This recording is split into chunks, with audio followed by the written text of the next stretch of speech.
Start. The facts of the plaintiff's case in brief are as follows. Para. Plaintiff is working as senior clerk in Navbharat Vidyalay since many years. The plaintiff is also doing account work and handling financial affairs in the educational institute since many years. The wife of the plaintiff is also working as teacher since number of years. The defendant number 1 has filed a criminal MA number 1233/2019 against the brother-in-law of the plaintiff by name Jaideep More, resident of Ahmednagar, under Domestic Violence Act. The defendant number 2 has also filed criminal proceeding RCC number 436/2020 as per section 420, 406 and 109 of Indian Penal Code against the plaintiff. In that case, the plaintiff appeared and has given bail.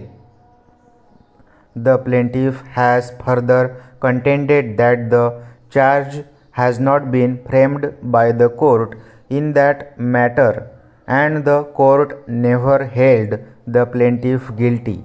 It is the case of the plaintiff that the defendant number 1 has also filed RCC number 991/2019 against the plaintiff as per section 498A of Indian Penal Code. In that matter, the plaintiff is an accused and has applied for his discharge in the said case, and no charge has been framed against the accused in the above case. Full stop. Para. It is the case of the plaintiff that in RCC number 991/2019, 1233/2019 and 436/2019 the charges have not been proved, and till today no charge has been framed against this plaintiff in those cases, though the court never held the plaintiff guilty. The defendant number 1 and 2, by conspiring together, defamed the plaintiff in various ways, that is, by verbally and in writing.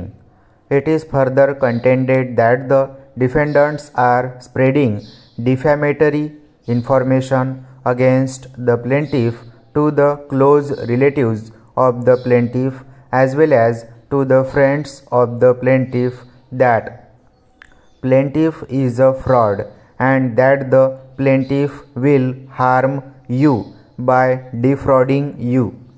The plaintiff has requested the defendant from time to time about the actions of the defendants, but still there is no change in that behavior and they are making serious allegations of fraud against the plaintiff by meeting his friends in person.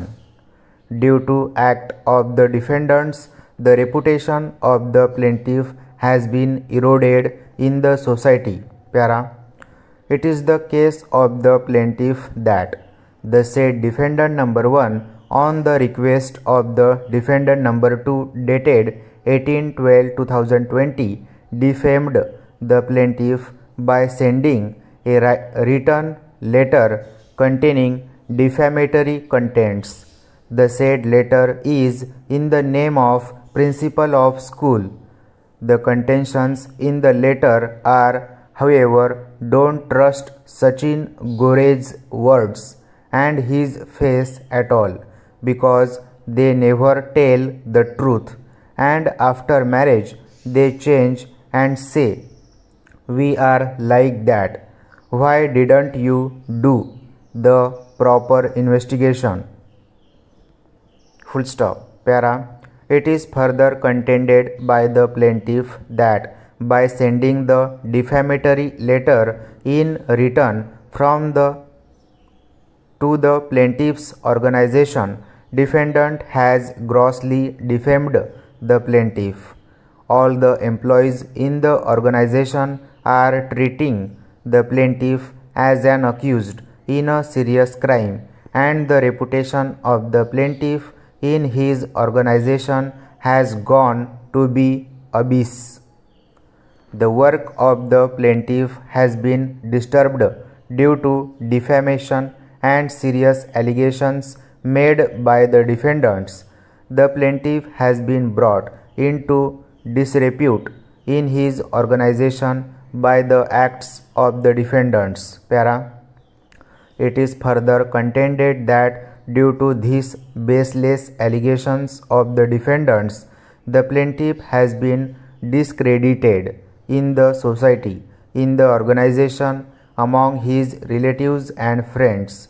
Therefore, if the misconduct of the defendants is not stopped, a serious injustice will be done to the plaintiff. Therefore, prayed for perpetual injunction against the defendants, that the defendants should not further defame the plaintiff or other members of the plaintiff's family in any way, verbally, in writing, or otherwise. Stop.